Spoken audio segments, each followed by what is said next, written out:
가기사는 증시 각도기. 네, 안녕하세요. 전문투자 증시 나침반 안지원입니다. 네, 쉬운 투자, 일치한 투자 각도기 곽상준입니다.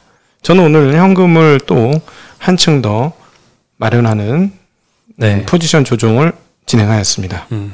저도 오늘은 좀 많이 마련을 했습니다. 네, 조금 그럼에도 불구하고 주식 비중이 월등히 더 높다는 거. 네. 오늘 마련한 이유 중에 하나가 금리의 추가 인상 가능성 인 것 같아요. 네. 오늘 이것도 좀 시장에서 핫했는데 일단 시장 먼저 말씀드리면 코스피가 전일 대비 0.6% 가깝게 오늘은 하락을 했습니다. 3일간의 반등 끝에 오늘은 좀 하락했고요. 코스닥은 그래도 오늘도 풀었습니다. 0.26% 상승했습니다. 네. 개인 투자자들만 오늘 시장에서 매수를 했고요. 코스피에서 4,400억, 코스닥에선 1,600억 매수했습니다. 외국인이 오늘 또 오랜만에 매도를 많이 했습니다. 코스피에서 3,600억 매도, 코스닥에서 1,200억 매도. 네. 기관은 오늘 별 움직임이 없었고요. 코스피에서 800억 매도, 코스닥에서 200억 매도했습니다. 네, 그리고 오늘 금통위가 열렸잖아요. 네. 평상시에는 금통위가 있었는지 없었는지 뭐 무시까지는 그렇지만 그냥 모르고 지나가는 경우도 많았던 것 같은데 오늘은 굉장히 좀 긴장이 됐었던 것 같아요. 네. 네. 저희에서는 빠르게 저희 증시각도의 TV에서 이 부분에 대해서 빠르게 편집해서 한국은행 금리 인상을 사전에 다 말씀드렸죠. 9시에. 네. 오를 거라고. 박종현 박사의 말을 입을 통해서. 네. 네. 그리고 저희가 이 정도 채널입니다. 네. 다 알고 있었어. 뻔하잖아. 네, 그렇죠. 네. 금통위가 25bp 인상을 해서 0.75% 발표를 했고요. 네. 9번 동결하고 15개월 만에 인상을 한 겁니다. 연내 추가 금리 인상 가능성이 좀 더 커지면서 외국인이 장중에 좀 매도를 더 많이 하더라고요. 그러면서 이제 시장이 하락 반전했고요. 금융업을 오늘 외국인들이 제일 많이 매수를 한 업종이었습니다. 네. 제일 많이 판 건 서비스업. 여기선 3,200억 매도했고요. 금융업에서는 500억 매수했습니다. 그러니까 전체적으로 매도가 많았어요. 이게 자꾸 외국인들의 매매 패턴이 중국하고 좀 페어로 예전에는 역으로 가는 롱숏 개념이 있었는데 이제는 똑같이 가는 개념이 있는 것 같습니다. 오늘 중국 시장에서 소비주들이 엉망이었어요. 왜 그러냐면 조금 이따 중국 마감에도 다시 말씀을 드리겠습니다만은 그 마오타이 귀주 모태가 이번 추석 전에 알아서 가격을 좀 내리겠다는 식으로 다 얘기했거든요. 네. 그러니까 이 분위기가 뭐냐면 이제 알아서 기어버리네. 뭐 이런 분위기가 형성되면서 그러면 이제 뭐 마진들 이제 빡빡 떨어지는 거 아니야? 그러면서 소매주들이 주가가 좀 안 좋았어요. 우리나라도 그거 영향이 과연 없었을까 하는 생각이 드네요. 네. 그렇죠. 네, 오늘 금리 올린 얘기 좀 해보면요. 이주열 총재의 발언입니다. 금리 인상 취지에 대해서 세 가지를 언급을 했었는데요. 네. 경기 회복세가 지속되고 있다. 그리고 물가 상승률이 높은 상황이다. 요 전망치도 상향을 했습니다. 2% 넘게. 금융 안정이 또 필요한 시점이다라고 언급을 해줬고요. 네. 어저께 골드만삭스의 전망에 대해서 말씀을 드렸었죠. 아직까지 그 골드만삭스 전에는 이 올해 안에 2번 인상한다는 전망은 제가 못 봤거든요. 어저께 골드만삭스가 처음으로 11월에 추가로 인상을 한다라고 얘기를 했었고요. 이제서야 이제 국내의 다른 증권사들도 2번 인상할 거다라는 의견을 많이 추가를 해주고 있습니다. 네. 유진투자증권에서도 이제 국고채 3년물에 이미 2에서 2.5회 인상 가능성을 반영하고 있다라고 언급을 했고요. 네. 신금투에서도 이번 금리 인상은 금융 안정에 중점을 두는데 한 차례 인상만으로는 효과 확인이 어렵다. 최소 두 차례 인상 해야지 합리적인데 시장 금리도 이미 2차례 인상을 반영하고 있다라고 언급을 했습니다. 오늘 한국은행 통화정책 회의 이후에 온라인 설명을 했습니다. 11시 한 반 정도부터 했었는데요. 저는 다 봤습니다. 그렇군요. 처음으로 다 봤어요. 네. 축하드립니다. 네. 이주열 총재가 이제 코로나와 경기, 연준 등을 보고서 추가 인상에 대해서 결정을 하겠다라고 언급을 했습니다. 네. 추가 인상 할지에 대해서도 한번 박종현 박사님은 또 불러주시면 감사하겠습니다. 네. 아니 오늘 안 그래도 제가 원래 제가 오늘 연합인포엑스 나가야 되는 날인데 오늘 박종현 박사님으로 사회를 바꿨어요. 네. 실컷 얘기하시라고. 또 그분이 안에 있는 에너지와 열정을 감출 수 없는 분이잖아요. 네. 오늘 저녁에 연합인포맥스에 나가면 박종현 박사님 아마 모두에 이거에 대해서 스스로 묻지도 않는데 스스로 얘기하실 가능성이 매우 높죠. 그렇군요. 오늘 꼭 봐야겠네요. 네, 그래서 오늘 그쪽에 보시면 박종현 얘기할 텐데 전화는 했어. 안 그래도 한 번 더 올린다는데 저희 사적으로는 조금 친해졌습니다. 벌써. 그랬더니 한대요. 그랬더니 아유 가봐야 알죠. 뭐 이러더라고요. 가봐야 한다라는 너무나 뻔한 얘기. 나도 그런 얘기를 할 수 있다. 박재현 박사님이 네. 또 본인의 이 분야를 금리로 한정시키는 걸 조금 별로 안 좋아하세요. 나 다른 것도 잘하는데 너무 금리 관련된 것만 물어본다 이렇게 하시거든요. 그렇지. 브로도 하지. 네. 여러 가지 또 에너지텍하고 부동산도 요즘에 공부한다지 않습니까? 그렇죠. 네. 예. 대단하신 분이에요. 네. 그래서 오늘 금융주가 강세를 보였습니다. 한번 언급을 해드리면 은행 업종이 오늘 제일 많이 오른 업종이었는데요. 네. 1.4% 올랐고요. 제주은행이 6% 올랐습니다. 여기는 뭐 계속 강하네요. 며칠 새. 카카오뱅크도 오늘은 드디어 반등을 해서 1.6% 상승했고요. 우리금융 1.8%, 신한지주 1%, KB금융도 한 0.9% 상승을 했습니다. 네. 시중은행 대출금리가 3% 초반 중반에서 한 4%대까지 형성이 지금 돼 있거든요. 오늘 기준금리 인상 이후에 아마 시차를 두고 추가적으로 대출금리도 올라갈 것 같고요. 지금 이미 MMW 우리 저기 받는 MMW하고 RP 금리 다 올린다고? 예, 수시금리는 이미 다 반영을 했죠. 0.25% 바로 올렸습니다. 네네. 예, 10년물 금리는 이제 하락을 했고 대출 규제 움직임도 있어서 은행주들의 상승이 그 추가 금리 인상까지 얘기 나오는 거를 감안했을 때는 그렇게 높진 않았던 것 같아요. 신용 대출 한도가 지금 연봉까지로 제한을 했죠. 오늘부터는 또 새로운 대출 규제 방식인 DSR 총 부채 원리금 상환 비율 요게 이제 시행이 되는데요. 갚아야 될 이제 원금과 이자가 연소득에서 차지하는 비중을 고려를 한 건데요. 대출 건별로 봤었어요. 기존에는 요 대출을 받을 때는 이제 내 소득분의 요 대출 금액 이렇게 봤는데 내가 갖고 있던 뭐 자동차 할부금, 뭐 카드론, 신용 대출 이런 거 다 합쳐가지고 내가 부담해야 되는 대출 원리금을 내 소득으로 얼마나 커버할 수 있느냐를 평가를 받아야 됩니다. 네, 그냥 대출이 더 빡세진 거죠. 네, 카드론 증가세도 요즘에 굉장히 높다고 하는데요. 이 카드론 중에서도 DSR 대출 비중을 좀 높은 DSR 있는 파트는 좀 대출 비중을 좀 줄이도록 압박을 좀 하고 있다고 합니다. 예. 그래서 뭐 카드사, 은행들 그리고 제2금융권 뭐 뿐만 아니라 다 지금 대출 규제가 많이 강화가 되고 있는 모습입니다. 네. 그래서 옆에 피해 있던 기업 오히려 주가가 좀 오르는. 네, 그래서 오히려 보여줬죠? 대부업체 주가가 지금 뭐 장중에는 뭐 9% 뭐 이렇게 많이 올랐었는데요. 2% 상승해서 마감을 했고요. 리드코프가 네. 시중은행들은 1%대 상승을 했습니다. 자, 여기서 잠깐 우리 얘기해 보죠. 우리 90년대의 상징 아니겠습니까? 우리 나침반님. 제가요. 네. 네, 저는 70년대 상징으로 하도록 하겠습니다. 네. 자, 지금 그래서 대출을 규제하면 이 30, 40대 MZ세대라고 하시는 분들께서 네. 분노가 차오른다. 왜 난 집을 사야 되는데 집을 못 사게 하느냐, 대출을 못 받게 하느냐 해서 화를 낸다고 막 그러시던데요. 네. 어떻게 생각하십니까? 이번 일로 인해서 이제 대출이 막히는 거 아니에요? 네, 그렇죠. 대출이 막히면 이제 살 수 있는 집도 물론 이제 자기 돈으로 살 수 있는 사람이야 뭐 그냥 사겠지만 그렇지 않은 분들이 거의 확률적으로는 대부분이니까 네. 퍼센테이지로는 그러면 어떠실 것 같아요? 일단 내가 가야 될 길목을 막아버린 거잖아요. 대출 없이 지금 서울 평균 집값이 10억인데 요거 MZ세대 20, 30대가 감당을 당연히 못하겠죠. 10억이란 재산을 모으는데 시간이 필요한데 네. 예, 이 신용이나 이제 대출을 안 받으면 안 될 정도까지 지금 가격이 높아진 상황인데 이거가 하락할 기미도 일단 안 보이는 상태에서 대출부터 막혀져 있으니 암담한 건 사실이죠. 원래부터 또 암담했지만 점점 더 이 암담해지는 게 커지는 것 같아요. 그렇군요. 네. 사회 몇 년도에 진출하셨죠? 2015년도요. 2015년도? 근데 딱 그때 15년도, 16년도가 각 집값이 빠지던 때에 마지막 끝자락인데. 그렇죠. 그래서 70년대를 대표해서 제가 그럼 얘기를 할게요. 70년대 입장에서는 저는 뭐 기본적으로 제 입장에서는 뭐 주식도 대출 쓰지 말라는 입장이니까 네. 그런 입장인데 지금 최근에 그 GDP 대비 그 가계부채 증가율로 따지면 한국이 지금 고공행진하는 건 분명히 맞잖아요. 그러니까 이제 걱정이 되는 게 있어요. 사실 이렇게 해서 질렀다가 또 고점 잡을라. 저는 개인적으로 그냥 너의 의견은 뭐니라고 그냥 사적으로 물어본다면 저는 내년에 고점 나올 것 같거든요. 부동산 고점.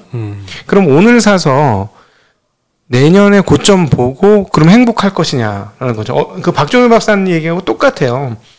샀더니 2006년에 샀더니 잠깐 행복하더라는 거야. 왼쪽 어깨 샀는데 잠깐 머리까지 올라가서 행복했는데 그다음부터 줄줄줄줄줄 2015년까지 생 거거든. 그래서 거의 대출금만큼 집값이 떨어졌다는 거지. 순대출 수준까지 뭐 정확히는 모르겠으나 그렇게까지 떨어지면서 그때 너무 괴롭고 힘들었다는 거지. 네. 그런 얘기를 했었는데 저는 그게 또 역사는 반복되고 금융의 흐름도 반복되기 때문에 또 그렇게 될까봐 걱정이 돼서 오히려 저는 제 개인적으로 입장에서는 대출 금리를 올리고 그다음에 대출을 조금 누르는 게 꼭 틀린 건 아닌 것 같다라는 생각도 들어요. 이미 몇 사이클을 돌아본 입장에서는 그런 노파심이 좀 있습니다. 가계부채가 지금 1,800조? 얘가 넘었죠. 올랐으니까. 예, 지금 분기별로 상승 속도가 굉장히 빠르거든요. 그래서 저는 그런 걱정이 조금 되긴 부채 해요. 수준이 높긴 하죠. 네, 그러니까 이제 지금 약간 입장 차이가 있을 수밖에 없어서 한번 여쭤본 거예요. 그러니까 네. 우리는 이 입장도 있고 이 입장도 있다. 뭐가 맞거나 틀리다는 건 아닌 것 같고요. 입장별로 차별화될 수밖에 없다라는 생각에서 한번 분명히 이제 90년대생들이 제일 많은 거죠. MZ세대에서요. 그렇죠. 그렇죠. 그래서 90년대생들은 어떻게 생각하는지 들어봤고 70년대생들은 중에 한 명인 저는 또 이렇게 생각한다. 네. 근데 오를 수는 있을 것 같아요. 1년간. 왜냐하면 공급이 내년 이후부터 본격적으로 늘어나기 때문에 내년까지는 가는데 아직 가시가 안 됐거든, 공급이. 그래서 네. 저는 개인적으로 내년까지 집값 오르고 내후년부터는 조금 어렵지 않느냐. 공급이 지금 현재 상태대로 유지가 된다면. 그래서 투자하시는 분은 집 투자보단 집 외에 다른 투자 방법이 있다. 웰컴 투 주식시장. 그냥 단순히 주식이 아니고 저희 앞북을 또 두들겨 드렸잖아요. 네. 우리가 뭘 해야 되느냐. 예전 앞북은 뭐 인슈런스 뭐 이런 쪽에서 잠깐 말씀을 드렸지만 네.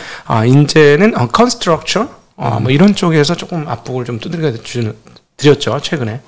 네. 그래서 오히려 부동산에 직접 투자보다는 다른 방식으로 이 부동산 투자를 해보시면 어떨까. 실제로 하우스에서 인컴이 있는 컨스트럭처 이런 쪽으로. 네. 좋습니다. 네. 네.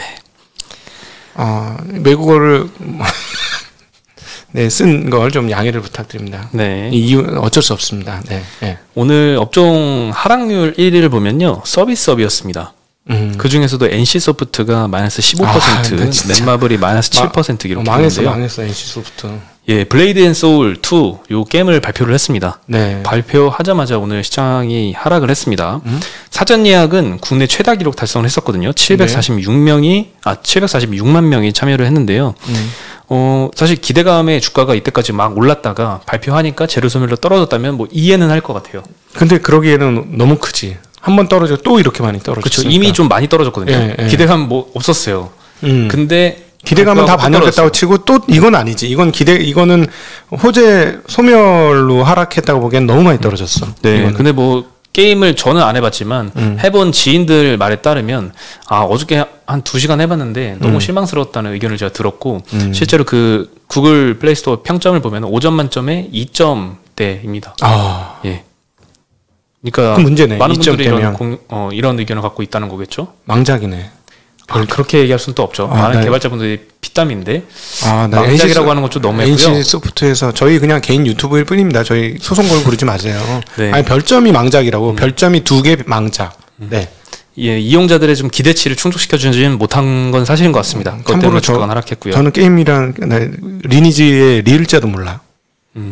안 해보셨죠? 한 번도 안 해봤어요. 진짜 단 한 번도. 네, 죄송합니다. 저도 뭐 게임을 이렇게 좋아하지 않는 입장에서 게임을 잘 모르기 때문에 여기까지만. 좀 젊은 사람이 게임 좀 알고 이러면 얼마나 좋아. 게임 투자할 때. 네. 안타깝네요. 저는 차에 대해서 얘기할 줄 알잖아. 그렇죠. 어떤 저희 세대는 차에 대한 어떤 본능적 로망 이런 게 있는, 특별히 남자들은 좀 심해요. 그런 게 미친 사람들 많거든 이런 게. 그렇죠. 네. 그래서 감히 그 자동차 전문가네 하고 잘못하면은 융단 폭격 맞아요. 우리 여기 나왔던 김 교수님 댓글 별로 안 좋아. 그래요. 그렇게 전문가인데도 왜냐하면 너무 전문가 많거든. 많죠. 예, 70년대 남성들은 거의 대부분 전문가라고 보면 돼요. 반 이상 다 전문가야. 그렇죠. 네. 그래서 자동차 애널리스트 분들이 되게 힘들어하시는데요. 그렇지. 더 잘하는 사람들이 너무 많은 것 같아서. 안 먹힌다는 거예요. 우리가 이렇게 얘기해도 안 먹힌대. 너무 자기가 다 전문가라는 거지. 네. 그렇죠. 그래서 제가 거기서 그래서 작년 6월에도 그랬지만은 저는 좀 다르게 뽑았지 않습니까? 그래서 자동차 전문가라고 하면 안 먹히고 이제는 자동차 시대가 끝났어요, 여러분. 정신 차리세요. 전기차란 말도 틀린 말이에요. 자율주행차를 기준으로 자동차를 보셔야 새로운 세상을 보게 되죠. 전기차 이렇게 자꾸 차 얘기하면 구닥다리입니다. 옛날 할아버지들 그 오토바이 그 2기통, 1기통 가지고 막 그렇게 로망에 빠진 1950년대생들 빠지는 거랑 똑같은 얘기로 여러분들 취급받을 수 있어요. 이제 더 이상 내연기관차, 자동차 뭐 이런 거 얘기하면. 네. 그렇습니다. 네. 오늘 넷마블도 약세를 보였었고요. 이제 카카오뱅크 지분 1,330억 원어치를 25일 어저께 장전 시간외 블록딜로 매각을 했다라고 공시도 했었습니다. 처분 후에도 근데 지분이 많이 남았어요. 한 6천억 원 정도 카뱅 지분이 남아 있고요. 경쟁사인 다른 게임주들은 반대로 강세를 보였습니다. 펄어비스가 엄청 올랐어요. 예, 펄어비스 뭐 상한가 치는 줄 알았는데요. 오늘 25% 넘게 상승을 했고요. 네. 카카오 게임즈 11%, 크래프톤 4%, 넵튠 4% 많이 상승을 했습니다. 펄어비스는 오늘 신작 그 도깨비의 트레일러 영상을 독일의 게임 축제인 게임스컴 2021 여기서 공개를 했다고 합니다. 네. 네, 해외 게임 업계에서 찬사가 이어졌다고 하네요. 반응이 되게 좋았다고 하고요. 네. 하지만 출시는 아직 멀었습니다. 뭐 빠르면 23년인 것 같고요. 뭐 3년 정도 찬사 받았다고 25%나 올랐다 주가가. 베타 테스트가 좋은 것도 아니고 그런 것 같아요. 네. 네. 그렇군요. 네, 카카오 게임즈도 오딘 신규 컨텐츠 업데이트를 진행을 했다고 하고요. 오늘 NC 소프트가 다른 애들을 좀 끌어올려준 것 같습니다. 이제 그 대 기둥이 쓰러지는 것 같은 느낌 드니까. 그렇죠. 군웅할 것 시대가 오는구나. 네. 그 대장군이 휘청하니 다른 주변에 있던 애들이 드디어 내 시대가 왔다. 그리고 중원의 대결이 시작된다. 뭐. 네. 그렇죠. 근데 여기서 또 이 NC 소프트가 끝났다고 볼 수도 없는 게요. 리니지 W 얼마 전에 그 온라인으로 한번 공개를 했었잖아요. 네. 예, 엄청난 20 몇 년간의 노하우를 다 담았다고 하니까요. 여기에 나오면은 또 흐름이 바뀌지 않을까 그런 생각도 듭니다. 저기가 우리 그 누구야? 우리의 경쟁 유튜버인 네. 저 누구야? 슈카가 슈카가 그랬잖아. 이게 그 게임에 관련된 우리보다 훨씬 전문가예요. 그렇죠. 게임도 안 돼 우리하고. 근데 거기서 이거 아무 말도 안 하고 출시하던 사람들이 왜 그렇게 뽀장뽀장 블링블링 출시에 변을 내느냐? 이게 좀 이상하다. 이랬지 않습니까? 야, 근데 역시 전문가야 게임에. 예. 그렇죠. 그렇게 많이 해봤죠. 페인 정도 될 아니, 때까지 그러니까 왔으니까. 슈카는 딴 주식 하지 말고 삼성전자 이런 거 하지 말고 게임 주식만 하면 될 거 아니야. 안타깝습니다. 옆에서 좀 도와주고 싶어. 도와드리세요. 뭐 아는 영역에 머물러라. 제발 딴 데 가지 말라. 게임 주식을 공매수하든 그 두 개만 딱 붙잡고 해라. 이런 말씀을 해드리고 싶습니다. 슈카에게. 네. 알겠습니다. TSMC가 이제 최대 20% 가격 인상 결정을 했었죠. 네? 12나노 이하는 10% 인상, 12나노 이상은 15에서 20% 인상을 한다고 했고요. 대부분 인상 시기는 내년 1분기부터라고 발표를 했습니다. 이상이라는 거 더 큰 거? 13나노, 14나노 그 윗단계. 그럼 더 쉬운 공정을 인상 폭이 더 크다. 더 폭이 크다. 예. 네. 그 DBH텍은 오늘 좀 상승을 했습니다. 파운드리 업체죠. 삼성전자는 좀 약세를 보였는데요. 이 IDC가 PC 출하량 전망을 하향을 했거든요. 이 영향 때문에 좀 메모리 업체들 주가는 좀 떨어진 게 아닌가 싶습니다. 네. 하이닉스는 오늘 0.5% 올랐지만요. IDC가 올해 PC 출하량 전망 예상치를 18% 전년 동기 대비 상승한다 였었는데 14.2%로 내렸습니다. 하향 이유는 부품 공급망, 물류 문제, 외부 활동 증가 등을 뽑았고요. 최근에 이제 PC 수요 개선은 코로나 이후에 재택근무, 비대면 교육 서비스 요게 확대가 되면서 좀 폭발을 했었는데 최근에 외부 활동이 증가하면서 PC 출하 증가세가 둔화가 됐고 이게 메모리 반도체 수요에도 영향을 끼쳤습니다. 현재 디램 현물가가 3월 이후에 11% 하락한 8달러 초반을 기록하고 있는데요. 앞으로 전망도 당분간은 좋지 않죠. 네, 오늘 삼성전자가 또 장중에 또 오르더니 1.45% 하락해서 마감을 했습니다. 지난번에 이승우 센터장하고 인포맥스에서 월요일날 했던 얘기죠. PC가 네. 떨어지는 걸 자기네는 안 좋게 본다. 네. 이게 별거 규모는 한 15%밖에 안 되지만 네. 서버는 30% 그래서 다른 것보다 훨씬 적지만 아주 타이트하게 가격이 지켜지고 그 작년에 땡긴 본연의 영역이 여기이기 때문에 여기서 먼저 일종의 시그널을 보여준다. 그래서 자기네들은 좀 꺾었다. 이렇게 얘기를 하셨어요. 그럼에도 불구하고 그렇게 계속 꺾고 처음에 굉장히 부정적으로 얘기하는데 주가 빠진 거는 이미 상당히 많이 빠져서 괜찮을 것 같다는 식으로 또 마무리는 하시더라고요. 네. 네. 그리고 오늘 두산인프라코어가 18% 이상 하락을 했습니다. 예, 무상감자 후에 유상증자 발표를 했는데요. 네. 감자 비율은 80%이고요. 액면가는 5,000원에서 1,000원으로 줄어들 예정입니다. 자본 잉여금으로 전환을 하는 거고 그게 다 자본 총계 안에서의 일이기 때문에 자본 총계는 변하지 않습니다. 그러니까 회계 적은 위치 변경만 있는 거죠. 그렇죠. 네, 주식 수도 변화가 없고요. 네. 참고로 마니커도 오늘 무상감자 후 유상증자를 발표를 했거든요. 똑같이 80% 감자 비율이고요. 무상감자 방법은 두산과 좀 다릅니다. 보통 주 5주를 한 주로 병합합니다. 그래서 액면가는 그대로고요. 그 두산인프라코어는 액면가가 5분의 1 토막 났죠. 여기는 똑같은 무상감자지만 그대로고 자본금은 마찬가지로 감소합니다. 네, 감사합니다. 네. 네, 그래서 똑같은 무상감자지만 방법은 좀 다를 수 있다. 네, 이고요. 뭐 조금 헷갈리네. 조금 헷갈리네. 5주를 한 주로 병합하면 액면가가 그대로라는 거는 날려버렸다는 얘기지. 액면가가 늘어나는 거 5,000원짜리 500원짜리 한 주를 5주로 하면은 2,500원이 된다는 얘기인가요? 아니, 그냥 보통주 5주를 한 주로 무상 병합을 한 겁니다. 그래서 네. 액면가는 그냥 그대로예요. 액면가가 5배 늘어나야 그대로인 거죠. 아니죠. 액면가는 그대로일 수 있죠. 감자했으니까? 네. 감자니까? 그렇죠. 감자가 아니고 합병이 아니고 액면 합병이 아니고 감자니까? 네. 그러니까 자본금은 줄어들죠. 자본은 줄어든 거죠. 네. 액면가는 그대로지만 자본금은 줄어들었다. 예. 네. 그럼 왜 이렇게 했냐? 두산인프라코어로 다시 넘어가겠습니다. 자회사 DICC라고 있죠. 이 중국 법인인데요. 지분 20%를 지금 인수를 해줘야 됩니다. 왜냐하면 재무적 투자자한테 투자를 받을 때 약속을 했어요. 이 지분을 인수를 해주기로. 결국 인수를 해줘야 돼서 요 20% 지분을 3천억 원에 인수를 하기로 했습니다. 그래서 이 유상증자를 하는데 총 8천억 원 유상증자를 하기로 했거든요. 네. 요게 근데 시장 예상보다 굉장히 큰 규모였어요. 3천억이 아니고 8천억이니까 한 3배 가까이 하는 거니까. 그렇죠. 이 DICC 자회사 지분 20% 인수해 주는 거는 이미 예전부터 다 알고 있었던 거거든요. 네. 다만 여기에 필요한 자금을 훨씬 뛰어넘는 규모의 8천억이나 되는 유상증자를 발표했다는 게 좀 악재의 주요 원인이었던 것 같습니다. 네. 그 삼성증권에서는 목표 주가를 14,400원으로 하향을 시켰습니다. 네. 그리고 아시아경제의 단독 보도인데요. 요즘 아시아경제에서 이 M&A 관련된 단독 보도 굉장히 많이 내고 있습니다. 네. 이 인터파크 인수전 얘기인데요. 야놀자와 트립닷컴이 뛰어들었다라고는 말씀을 드렸었는데 여기도 뛰어들었습니다. 예, 여기 OTA라고 하는데요. 온라인 트래블 에이전시입니다. 온라인으로 이 여행업 하는 업체들인데요. 이 업체들끼리의 인수전입니다. 이번엔 여기어때 모회사는 영국계 사모펀드 CVC 캐피탈인데요. 당연히 사모펀드니까 인수 여력 충분하겠죠. 야놀자도 소프트뱅크로부터 2조 원 투자를 받았습니다. 네. 여기도 자금 여력이 충분합니다. 뭐 C트립은 뭐 원래 중국에서 1등하는 업체니까요. 그렇죠.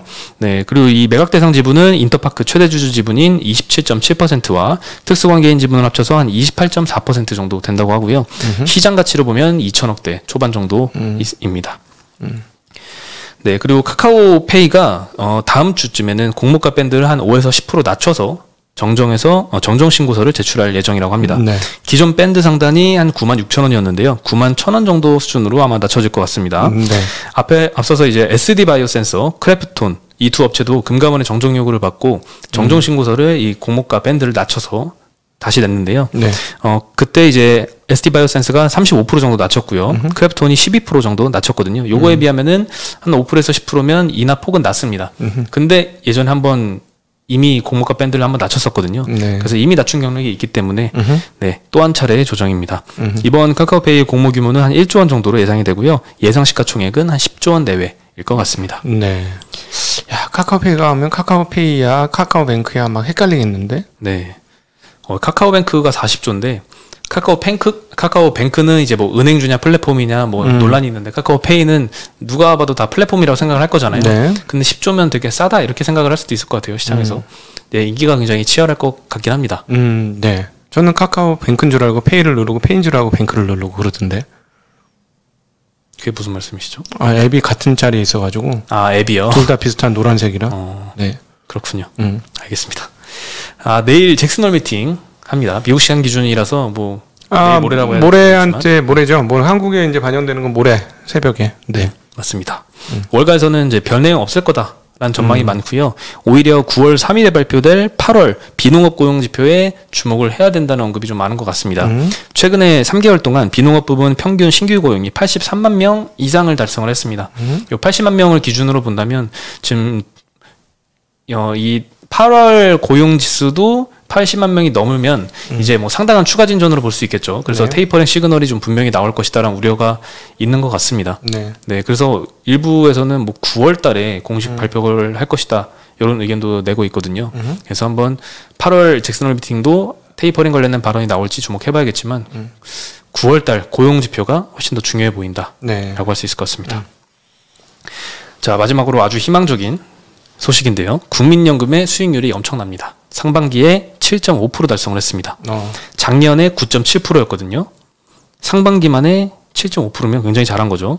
올해는 잘했고 작년에 못한 거지 사실은. 작년에 9.7%면 근데 이 900조 연금이 9.7%면 잘한 거죠. 잘한 거죠. 그건 또 잘한 거긴 한데 올해 너무 잘했네. 올해 너무 잘했어요. 올해 너무 잘했어. 네, 그렇죠. 뭐 주식시장만 보면 안 됩니다. 여기는. 그렇죠. 채권을 많이 갖고 있으니까. 네. 근데 최근 5년 연평균 수익률이 7.2%입니다. 잘해. 이거 7.2%면 기대 이상이죠. 네. 이렇게 되면 저 연금 나중에 받을 수 있겠는데요. 고갈 안 되겠는데요. 이 정도로 유지를 해주면. 네, 지금 현재까지 한 70년대 후반생까지는 문제 없는 걸로 알고 있습니다. 예전에 한번 통화해봤더니 77년생인가 76년생까지 괜찮다고 했었거든요. 90년생은 안 괜찮나요? 그러면? 아니 그런 얘기는 안 하죠. 근데 뭐 걱정하지 마시라고 가입하셔도 된다고 돈을 더 넣으셔도 된다고. 그리고 참고로 보험을 하실 거면 국민연금 증액을 하세요.